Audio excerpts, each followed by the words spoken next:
The summer heat pressed down on Miami like a suffocating blanket on August 12, 1980. Ronald Lord had no idea that clocking in for his midnight shift at the gas station on Northeast 163rd Street would be the last thing he'd ever do. By dawn, he would become another casualty in what was shaping up to be Miami's most violent and chaotic year in modern history. But Ronald's story isn't just about a murder. It's about a city where people were disappearing into the shadows, where the line between the living and the missing had become terrifyingly thin. In 1980, Miami wasn't just dealing with one or two isolated incidents. It was hemorrhaging people into a void that seemed to swallow them whole, leaving families with nothing but unanswered questions and cold case files that would gather dust for decades. Before we dive deeper into these chilling cases, I want you to take a moment and subscribe to this channel if you haven't already. Leave a comment below and tell me where you're watching from. These stories connect all of us, no matter where we are. Now, let's step back into that sweltering summer of 1980, when Miami was a city on the edge of collapse. The year 1980 was a perfect storm for Miami-Dade County. The Arthur McDuffie riots had torn the city apart just months earlier, leaving entire neighborhoods in ruins. The Mariel Boatlift was bringing thousands of Cuban refugees to South Florida's shores, overwhelming every system the city had in place. And underneath it all, the cocaine trade was transforming Miami into the violent capital of America's drug war. In this chaos, it became easier than ever for someone to simply vanish. Miami-Dade County today acknowledges approximately 2,000 unsolved crimes on their books, many dating back to this tumultuous period. But the official numbers only tell part of the story. In 1980, the infrastructure for tracking missing persons was primitive at best. Communication between departments was sporadic, record-keeping was inconsistent, and in a city where violence was becoming routine, disappearances often got lost in the noise. The gas station where Ronald Lord worked his final shift sat in North Miami Beach, an area that in 1980 was still finding its identity. Unlike the glamorous South Beach that tourists know today, this was working-class Miami, the kind of place where people clocked in for overnight shifts to make ends meet, where a gas station attendant like Ronald represented the backbone of a community trying to hold itself together. Ronald was 54 years old, experienced enough to know the dangers of working alone at night in a city that was becoming increasingly unpredictable. The gas station owner had last seen him alive at 12:20 a.m., just 40 minutes into what should have been a routine shift. By 2:10 a.m., when North Miami Beach police officers entered the station, they found a scene that would haunt investigators for decades. The cash register stood open and empty. Blood painted the interior of the station in dark, accusatory streaks, and outside they found Ronald, beaten unconscious, clinging to life by threads that were already beginning to fray. He was rushed to a nearby hospital, but the damage was too severe.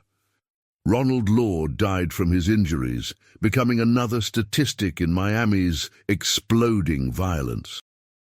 But what made Ronald's case particularly disturbing wasn't just the brutality of the attack, it was how completely the perpetrators had vanished.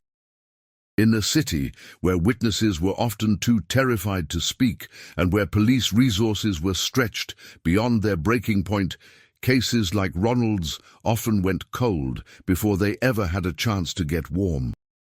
The investigation into Ronald's murder revealed the harsh reality of Miami in 1980. This wasn't a city with the modern surveillance systems, forensic capabilities, or interdepartmental communication networks that we take for granted today. According to one Reddit discussion about Miami's crime situation during this period, prior to 1956, there was only one evening shift sheriff patrolling all of Dade County, an area roughly the size of Rhode Island. By 1980, while the force had expanded, it was still woefully inadequate for a region experiencing unprecedented growth and chaos. The same week that Ronald Lord was fighting for his life in a Miami hospital, other people were simply disappearing into the night. Unlike Ronald's case, which at least left physical evidence and witnesses, these disappearances were even more mysterious. People would walk out of their homes, their jobs, their lives, and simply never return. In the chaotic landscape of 1980 Miami, it was frighteningly easy for someone to fall through the cracks. Consider the broader context. Miami-Dade County was experiencing what could only be described as a societal breakdown. The McDuffie riots had erupted in May 1980 after 4 white police officers were acquitted in the beating death of Arthur McDuffie, a black insurance salesman and former Marine. For 3 days, Miami burned. When the smoke cleared, 18 people were dead, over 350 were injured, and property damage exceeded $100 million too. But the riots were just one symptom of deeper problems. The Mariel Boatlift, which began in April 1980, brought approximately 125,000 Cuban refugees to South Florida in a matter of months. While most were legitimate refugees seeking freedom, Fidel Castro had deliberately included criminals and mental patients in the exodus. The result was an immigration crisis that overwhelmed every social service, every police department, and every system designed to help people transition into American society.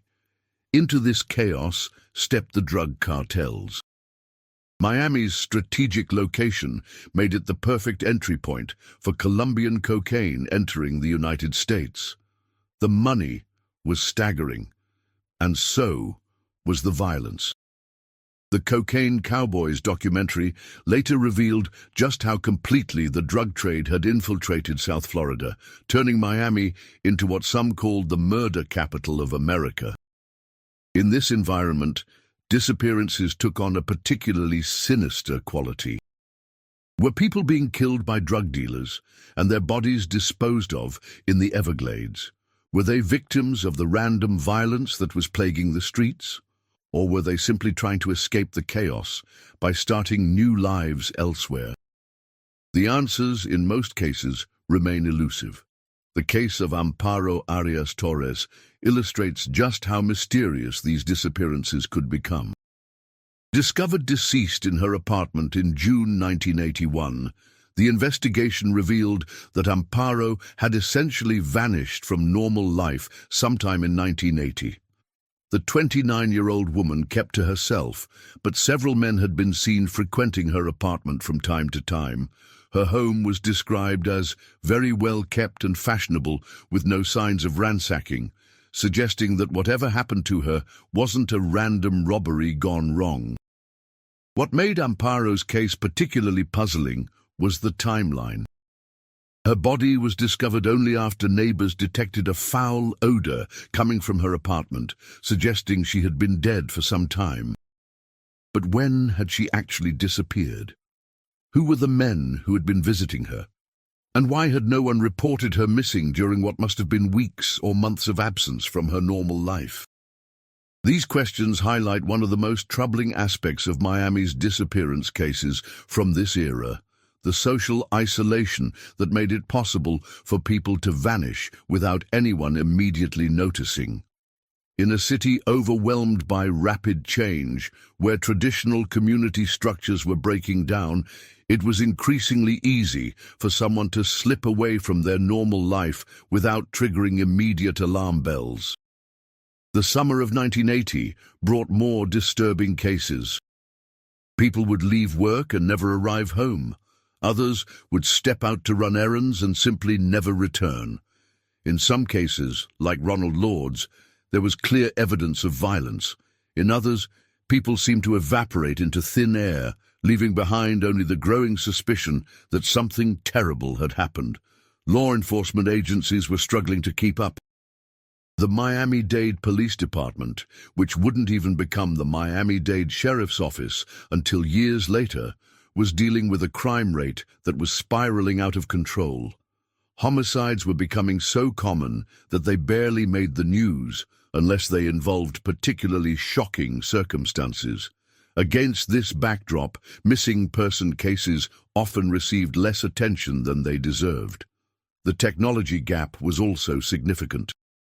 In 1980, there was no internet, no cell phones, no DNA analysis, and no computerized databases that could instantly connect cases across jurisdictions. If someone disappeared in Miami and their body turned up in Broward County, it might be weeks or months before investigators made the connection. If the body was never found, the case might never be connected at all. This technological limitation had profound implications for understanding the scope of Miami's disappearance problem in 1980. How many people actually went missing that year? How many cases were never properly investigated because the victims were assumed to have simply left town? How many families spent years wondering what happened to their loved ones, never knowing that police in a neighboring jurisdiction might have found their remains? The Mariel Boatlift complicated matters even further. Among the legitimate refugees were people with no documentation, no family connections in the United States, and no one who would necessarily report them missing if they disappeared. For criminals looking to dispose of victims, this population represented a particularly vulnerable target. Someone could disappear, and there might be no one left to notice or care. But it wasn't just the refugee population that was vulnerable. The economic pressures of 1980 were forcing many Miami residents to work multiple jobs, often at night, often alone. Ronald Lord wasn't the only person working overnight shifts in isolated locations. Gas stations, convenience stores, small businesses, all were staffed by people who were essentially alone and vulnerable during the most dangerous hours of the day. The drug trade added another layer of complexity. By 1980, Miami was already deep into what would later be called the cocaine wars.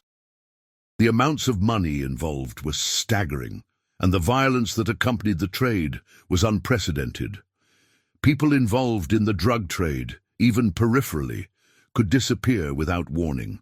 Sometimes their bodies would turn up later, bearing signs of execution-style killings. Other times, they would simply vanish completely. This created a situation where disappearances could be explained away too easily. Did someone disappear because they were killed by drug dealers? Did they flee because they owed money to the wrong people? Or were they simply trying to escape Miami's increasingly dangerous streets? Without bodies, without witnesses, without the investigative tools that would later become available, these questions often went unanswered. The psychological impact on Miami's residents was profound. By late 1980, many people were living in a state of constant vigilance. Parents kept their children closer to home. People avoided going out alone at night. The sense of community that had once characterized many Miami neighborhoods was being eroded by fear and suspicion. This atmosphere of fear made it even harder to investigate disappearances effectively. Witnesses were reluctant to come forward. People were suspicious of strangers asking questions. The normal social networks that might help track down missing persons were disrupted by the general climate of mistrust and violence. As 1980 drew to a close, Miami-Dade County was left with a growing collection of cold cases and unsolved disappearances. Ronald Lord's murder remained unsolved. Amparo Arias, Torres's mysterious death raised more questions than answers. And scattered throughout police files were reports of people who had simply vanished, leaving behind only the heartbreak of families who might never know what really happened. The legacy of 1980s disappearances continues to haunt Miami-Dade County today. The Cold Case Squad, which receives support from the U.S. Department of Justice, is still working on cases from this era, but the passage of time has made their job infinitely more difficult. Witnesses have died or moved away. Physical evidence has deteriorated. and the social networks that might have provided crucial information have long since dissolved. Yet the families of the missing haven't given up hope. Every few years, new technology provides fresh opportunities to examine old evidence. DNA analysis has solved some cold cases from this era, giving families the closure they've sought for decades. But for every case that gets solved, dozens more remain open, representing lives interrupted and families left in perpetual uncertainty. The story of Miami's 1980 disappearances is more than just a collection of individual tragedies. It's a window into a time when an American city came close to complete societal breakdown. It shows how quickly the normal structures that keep people safe, community connections, effective policing, social services, can crumble under pressure. And it demonstrates the lasting impact when those structures fail the people who depend on them most. Today, Miami is a vastly different city than it was in 1980. The crime rates have dropped dramatically. The police force has been modernized and expanded. The community connections that were severed during the chaos of the early 1980s have in many cases been rebuilt. But the scars remain, etched into the memories of those who lived through that dark period and preserved in the cold case files that continue to seek justice for the disappeared. The technology that was lacking in 1980 has revolutionized criminal investigations. DNA analysis, computerized databases, improved communication between agencies, and modern forensic techniques have made it much harder for someone to simply vanish without a trace. But these advances came too late for the people who disappeared during Miami's darkest hour. As we look back on 1980, it's tempting to view it as an aberration, a perfect storm of circumstances that will never be repeated. But the truth is more complicated. The factors that made it so easy for people to disappear in 1980, social isolation, overwhelmed institutions, economic desperation, and widespread violence, didn't vanish overnight. They evolved, adapted, and in some cases simply moved to other places and other times. The disappeared of 1980 Miami serve as a reminder of how quickly civilization can fray at the edges. They represent not just individual tragedies, but a collective failure to protect the most vulnerable members of society. Their stories, incomplete as they are, demand that we remember not just the victims, but the circumstances that made their disappearances possible. In the end, the 1980 Miami disappearances remain an open wound in the city's history. Every unsolved case represents a family that never got closure, a life that was cut short without explanation, and a mystery that may never be solved. But they also represent something else. The resilience of communities that refuse to forget their missing, and the determination of investigators who continue to seek answers decades after the trail went cold. The summer heat that oppressed Miami in August 1980 has long since given way to other seasons, other years, other concerns. But for the families of the disappeared, for the investigators who inherited these cold cases, and for a city that witnessed its own near collapse, the questions raised in that turbulent year continue to demand answers. The disappeared may be gone, but they are not forgotten. Their stories live on, waiting for the day when the final pieces of the puzzle might finally fall into place. Until that day comes, their disappearances remain a sobering reminder of how quickly people can slip through the cracks of society and how important it is to maintain the social structures that keep us all from vanishing into the night. Miami learned this lesson the hard way in 1980. The question is whether the rest of us are paying attention.